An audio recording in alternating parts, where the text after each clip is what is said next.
Hi, this is Brendan from Watto Training, and in this tutorial we take a look at hazard perception. The sources of information for this tutorial come from the Queensland Transport website, the Vic Roads website, the South Australian My Licence website, and the RMS from New South Wales.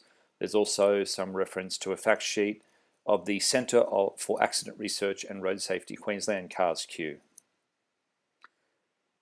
Hazard perception is about being able to observe the whole road scene as a driver and being aware of what's happening around you.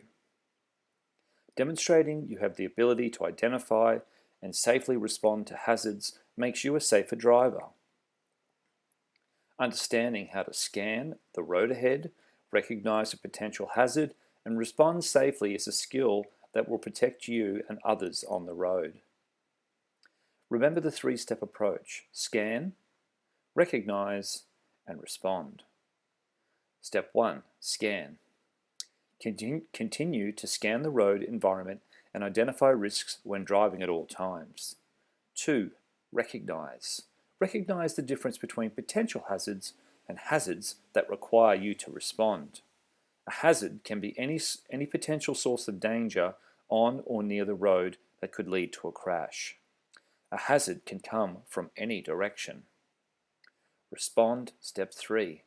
Recognizing a hazard early allows you to make a well-informed decision on the safest way to respond. Having time to make decisions when driving can be the difference between responding safely and having a crash. How to improve your hazard perception skills. You get better at hazard perception by being fit to drive. And factors here include things like drugs, alcohol, medications, medical conditions, and the state of mind of the driver as well. Fatigue. Signs of fatigue include a feeling of vagueness, restlessness, sore eyes, headache, yawning, and difficulty maintaining concentration. Fatigue results in poor judgment and slow reaction times. Minimizing distractions such as loud music, lots of conversation, mobile phones, and the radio. Navigation and route planning. Make sure you know where you are going. Set up a navigation and route plan before departure. Make sure you know your vehicle. Make sure you correctly set up your driver's seat before driving. Keep 2 hands on the steering wheel. Obviously, if you are changing gears or indicating, etc., there will be a moment where the driver will remove their hands to control those. Make sure your mirrors are correctly set up before driving. Situational awareness. Drivers must be aware of what is in front of them, behind them, and beside them. This ensures that they are ready for unexpected hazardous situations and have the time to take necessary actions. Make sure you monitor the road environment in all directions. This is often called the 6-point checks: the front, the rear, the left and right mirror, and the left and right shoulder checks. Be aware of blind spots, and you've also got your window pillars as well as your door pillars, rear pillar, and driver's side blind spot. Shoulder checks. Drivers must conduct shoulder checks prior to moving off from the side of the road, lane changes as well as prior to conducting maneuvers to identify and manage hazards safely. Effective scanning means a driver constantly moves their eyes and/or their head when driving so that they can detect hazards that may arise ahead, to the sides, and behind their vehicle. Apply the system of vehicle control. By correct application of the system, the vehicle will always be in the correct place on the road, traveling at the correct speed, and with the correct gear engaged. Otherwise, you may put yourself and others at risk. Use the scanning routine. The scanning routine is as follows. Scan up to 12 seconds ahead. Check your mirrors in general every 8 to 10 seconds, and check your blind spots with a head check before you turn or diverge. We can see in the diagram here in a 60 km/h zone, This means looking up to 200 meters ahead. On a freeway at 90 kilometers per hour, it is up to 300 meters. Keep your eyes on the move. Use your peripheral vision. Peripheral vision is a part of vision that occurs outside the very center of gaze. Tunnel vision is dangerous for driving. Look for road signs to provide you with vital information. Look for warning signs to provide you with vital information. Crash avoidance space. A safe, low-risk driver maintains a crash avoidance space completely around the vehicle. The crash avoidance space is managed by adjusting the vehicle's speed and road position.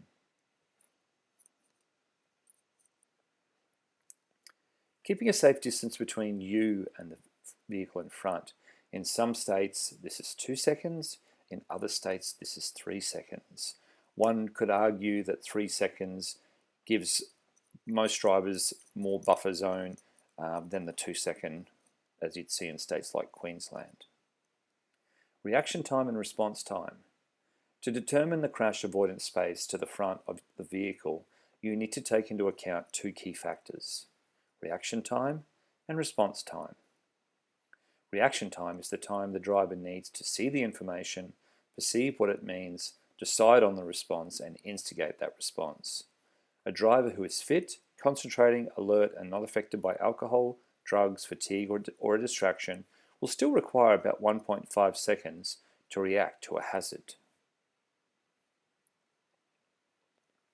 Response time is the time required to take action. Generally, a minimum of 1.5 seconds is needed to respond.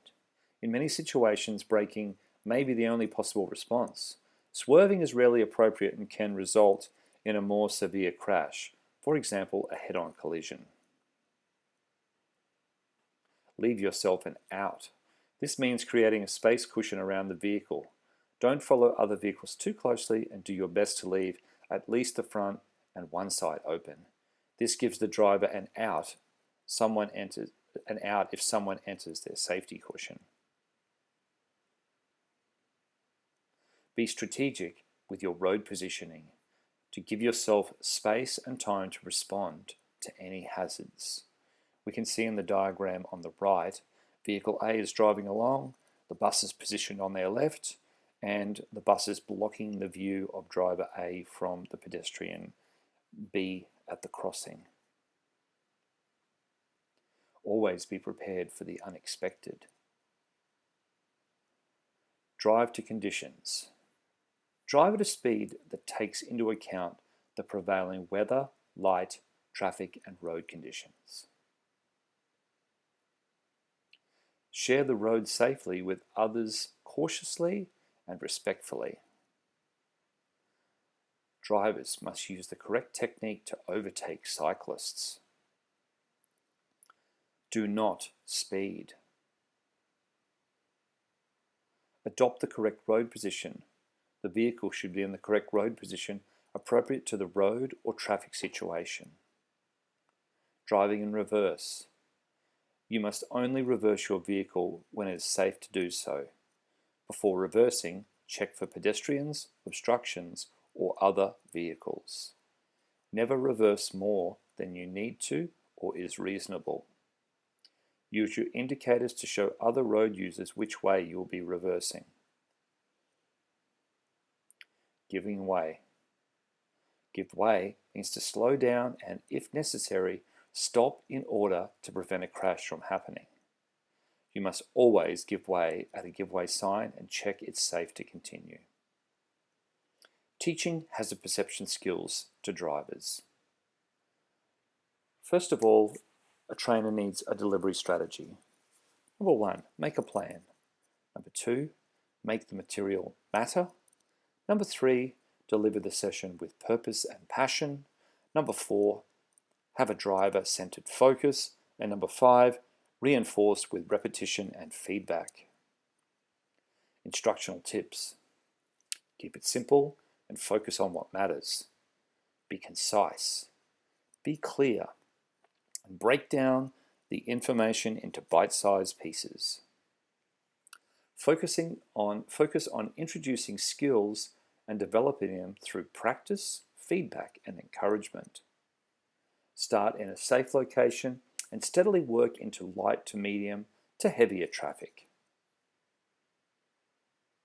Assess the driver to the relevant state and territory criteria. Identify strengths and areas of improvement. Provide clear, concise, constructive feedback that guides the driver forward. Stay positive. Create and maintain a space cushion around the vehicle. A space cushion is a buffer around your vehicle that you maintain to allow room to maneuver if necessary. Know what is in your space cushion, scan frequently, and maintain awareness of other vehicles. In summary, hazard perception is an important skill and takes time and experience to develop. Being a safe driver means being able to identify and safely respond to potential hazards on the road. Thanks for watching. This has been Brendan from Watto Training.